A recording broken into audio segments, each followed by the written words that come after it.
The United States Senator from Iowa, Joni Ernst.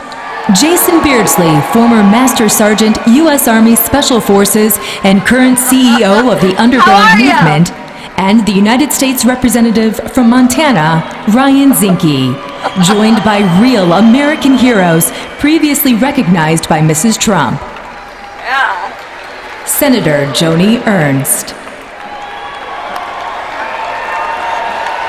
Distinguished delegates, Republicans, and millions of my fellow Americans watching around the country, especially those in Iowa.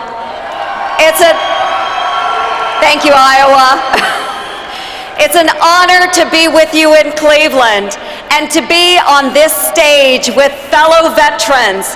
Among them are Special Operations Master Sergeant Jason Beardsley and my colleague, Congressman and Navy SEAL Ryan Zinke, who you'll hear from shortly.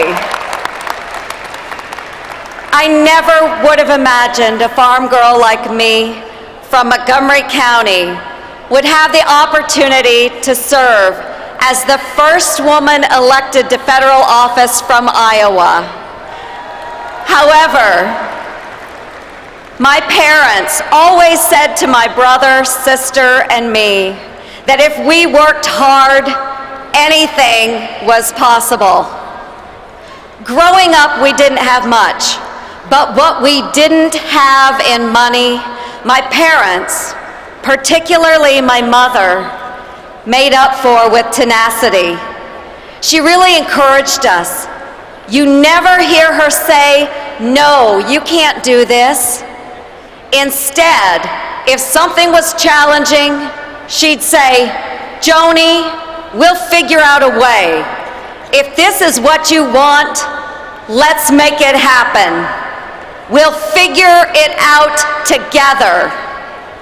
That's a trait I carry with me today, and it's something I teach my own daughter. In our household and in the homes of many of those in the military, including those up here tonight, giving up, quitting, or accepting failure are not options.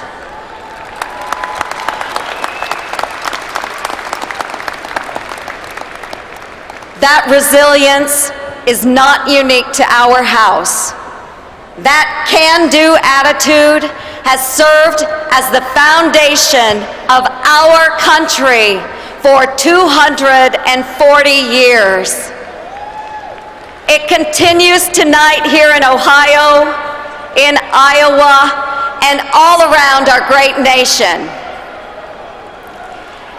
In between my freshman and sophomore years of college, I went on an agricultural exchange to the Soviet Union. At night, the Ukrainians didn't talk about farming. Rather, they wanted to know what it was like to live in a country where they could experience freedom. They wanted to know, yes, beautiful freedom. They wanted to know about our country, a place where anything was possible. When I came home, I realized it wasn't enough to simply enjoy freedom and liberty. I had to do my part to protect and preserve it. So I joined the military, which is a tremendously important institution that defends the freedoms that Americans cherish.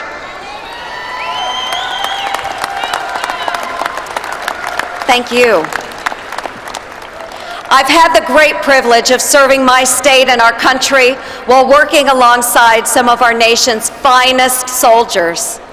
For 14 months, I served as a company commander during Operation Iraqi Freedom, where my unit was tasked with running convoys through Kuwait and southern Iraq. Last November, after more than 23 years of service, I retired as a lieutenant colonel in the Iowa Army National Guard.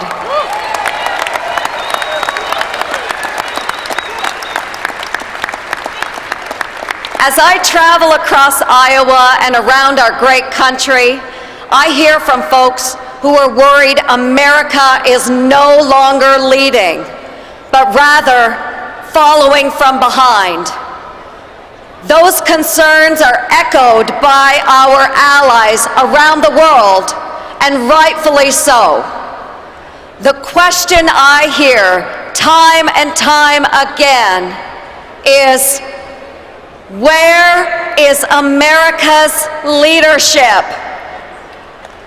There's a void in the world, a deficit that cannot be filled by others. Our country and the world of which we are a part simply cannot afford 4 more years of this lack of leadership under Hillary Clinton.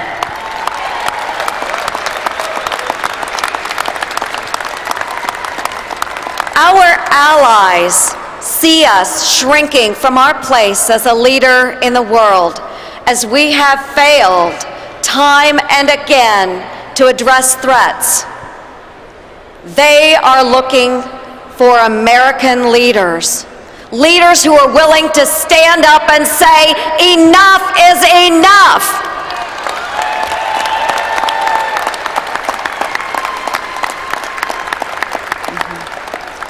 Unfortunately, Hillary Clinton cannot be trusted. Her judgment and character are not suited to be sitting in the most powerful office in the world. She has already failed us too many times before. Hillary Clinton has failed to stop the expansion of terrorism. Her policies in Libya, Afghanistan, Iraq, and Syria have created more safe havens for terrorism. Shockingly, she continues to support a policy that brings captured terrorists into our backyards. All of us up here believe that's unacceptable. Unacceptable. Hillary Clinton has failed to support our allies. Her decision to back the Iran nuclear deal puts in peril our longtime friends and allies in the region, especially Israel. They have continued to threaten to destroy Israel, both directly and indirectly through its terrorist proxies, such as Hezbollah. They remain the top sponsor of terrorism, which endangers not just Israel, but Europe and the United States.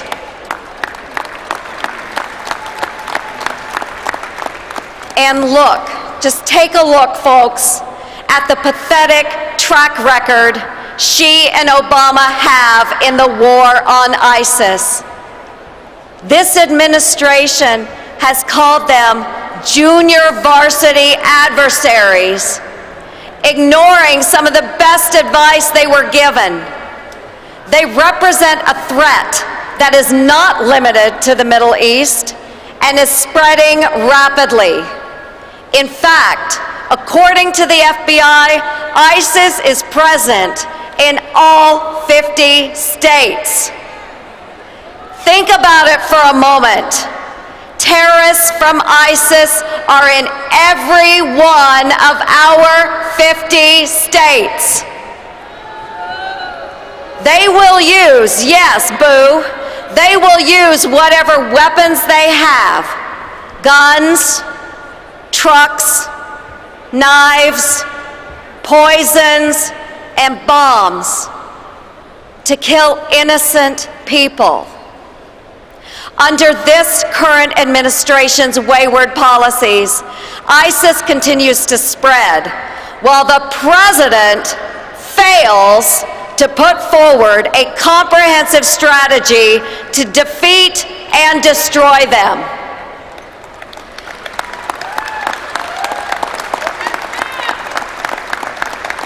Donald Trump will not hesitate to call radical Islamic terrorism by its name.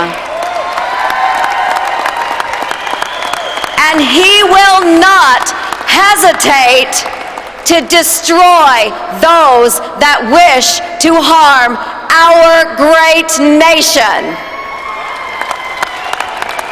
USA!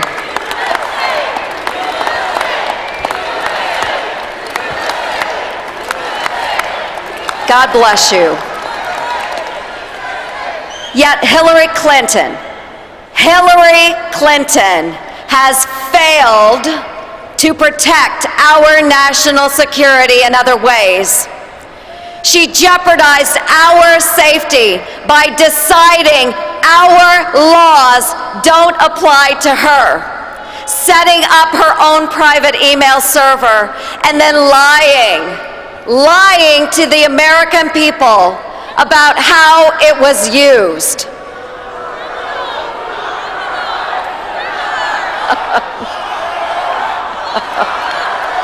That's right.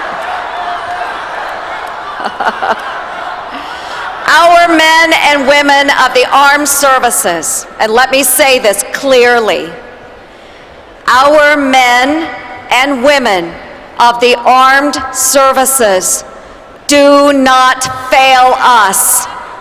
They cannot fail us. The veterans here with me did not fail us.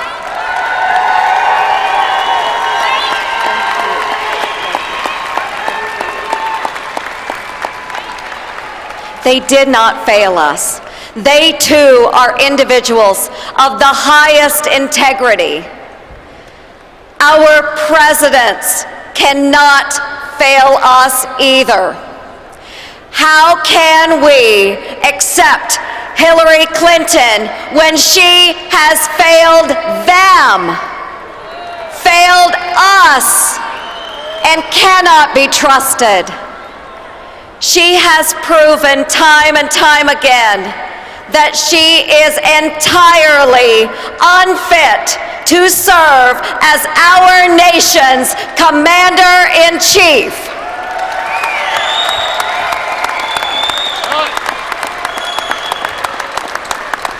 For too long, Americans have felt abandoned and their warnings unheard. Donald Trump has heard these voices loud and clear. We cannot afford 4 more years of the same failed policies.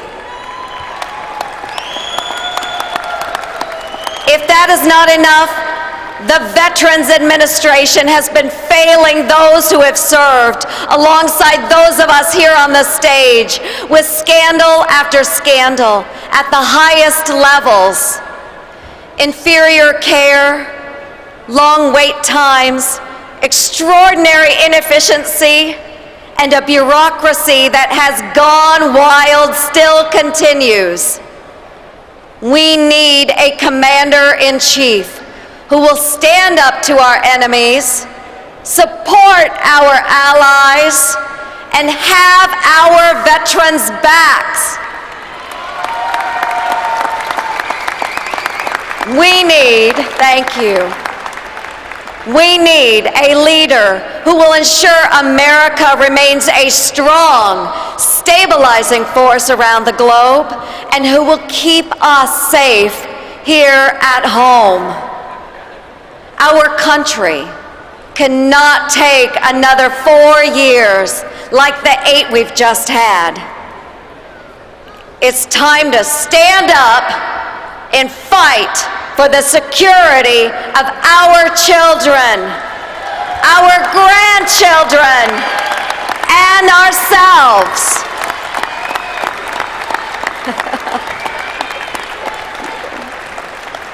With Hillary Clinton, it's always about her. It should be about you.